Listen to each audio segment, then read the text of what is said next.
folks, and welcome very much to the Kentucky Headhunters practice house. It's in the middle of a farm that belongs to our parents. We grew up here, and our grandmother, Effie Young, gave us this house to practice in 1968. And here we are 43 years later.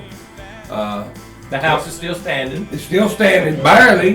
We barely are. We're barely still standing. And we're here to tell you about a little journey we've been on. We just finished our 12th record. The great acoustics in this room, laid on wind and told on you.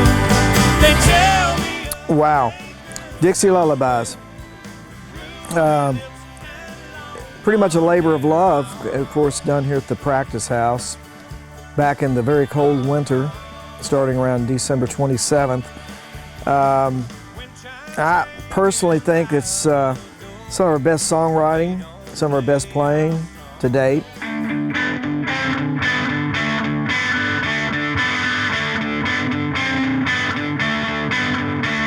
It's time to get our rocks off, mama. Swing from the chandelier. Let's all get our mojo wagon, get our ass in gear. But the coolest thing about it, this is something we've wanted to do for a long time, is to write an album and record it here.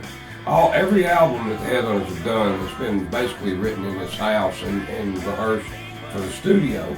But they was carried to a major studio to do, and this is our first time we got to do this. We did a couple shows last year with Jamie Johnson, and met those folks, and great people, and they're big Headhunter fans. And his band leader and guitar player, Wade Battle, came up to write with you one night up here at the practice house and heard some of our little old demos that we put 2 microphones up and recorded down to a cassette deck, you know. And he really loved the sound of the house. I mean, honestly, this practice house sounds wonderful. It's got some great wood. Edgy, crispy. It's edgy. It always has. We've been recording up here with little cassette recorders since the 70s, you know. I mean, basically what we used to do back in 77, we had this really high-tech, cutting-edge, pioneer, standalone deck stereo. Not just one channel, 2 channels. All I remember about it was really cold. Yes, it was. It was cold, and we sat up in here, and we had a good time. We was real relaxed, free to do what we wanted to do. It was a good time, more than anything.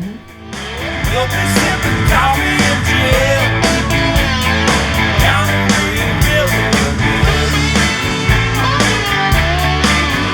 While the world is sleeping, we'll be creeping. Rock on, mama, rock on. It's a lullaby.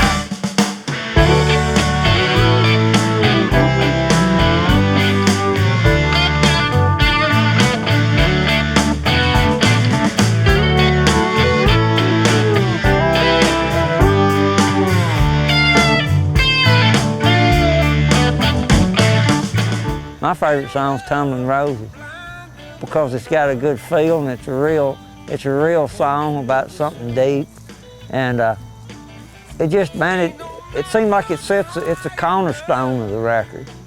You know, it seems like it's the one that you can count on being the song that really says something out of the whole. If it means something, it seems like that's the one.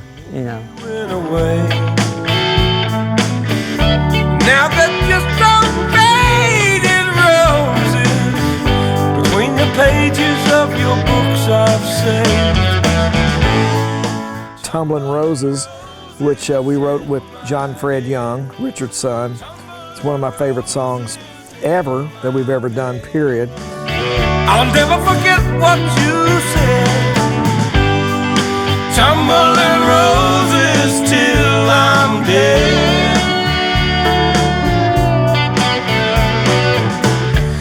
You were my guiding light through all our storms. Now I've lost my way. You know, when I looked at that song and when we were writing it, I wanted it to be like this cool, nasty song, and it didn't work out to be that because where it was coming from was, you know, us being middle-aged men, we have middle-aged women, and all the women are starting to go into that hot flash thing, you know, so to speak. I always thought about, you know, it's a terrible, terrible time that women go through this, and some of them, I think I can say this without people making girls mad at me, but I think that probably the wilder women and the crazier ones have a harder time with it, I think, or something like that.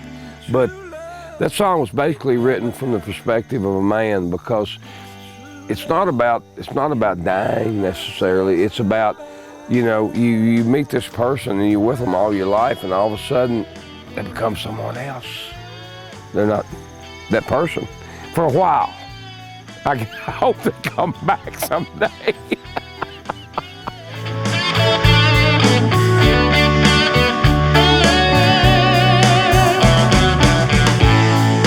Tumbling roses in my head, tumbling roses in my bed. I'll never forget what you said.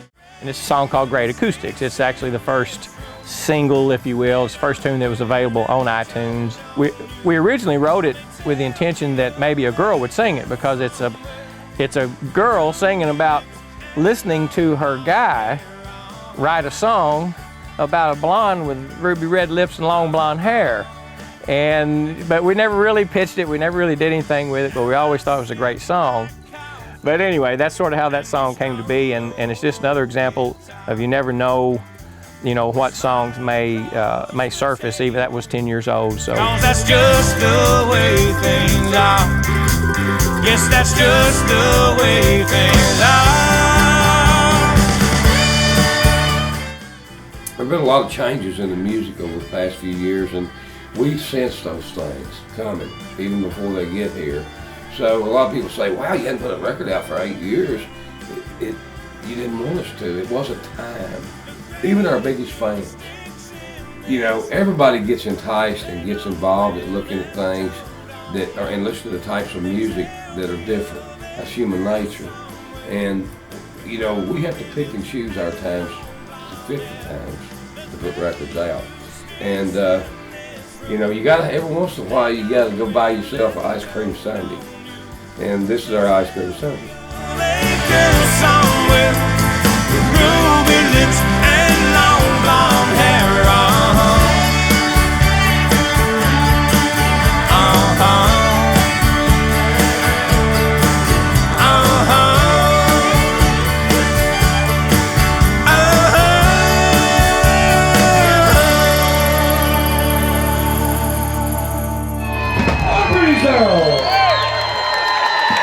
Pretty good.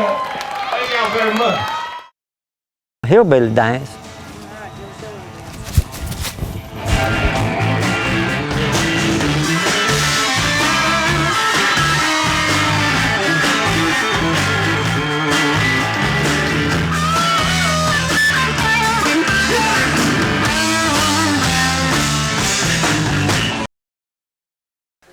I told Richard to, by gosh, get that part right, and he disagreed with me, and here's what happened. No. Piece of redneck Arkansas, sorry.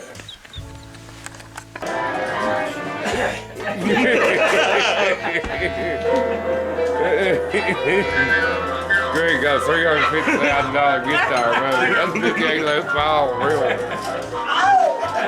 Wait, shut the door, man. Well, here's the deal. He sings that good, we can't keep the women out of here. I know it, man. Just tack it where the wind will blow in. We got it. Doug? Yeah, I got to leave because I got to fix this fence and put some hay out, keep his cows in one field, keep them off everybody else, you know.